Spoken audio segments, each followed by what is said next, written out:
Local news for Monday the 11th of September.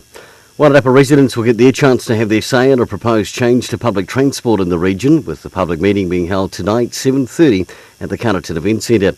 To help fund some of the proposed changes, Greater Wellington is proposing an overall 3% rise in fares, and other proposals include offering more free bus connections to trains, amending rail tickets offered on event days and lots more.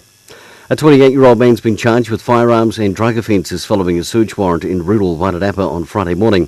3 shotguns, a high-powered hunting rifle and significant amount of ammunition were recovered by police as part of their ongoing investigation into 2 dogs being shot dead in Masterton East in August. Detective Sergeant Mike Smith says any incident involving the use of firearms poses an obvious and significant risk to the community and will be taken very seriously. The man is due to appear in the Masterton District Court on Friday the 14th of September.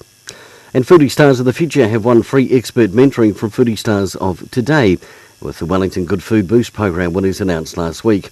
Winners include Wairarapa Goat's cheese producer The Drunken Nanny, and they'll also receive a strategy session with Food Bowl New Zealand or New Zealand Food Innovation Network's Food Pilot Project, and a one-on-one business development session with the Wellington Regional Economic Development Agency.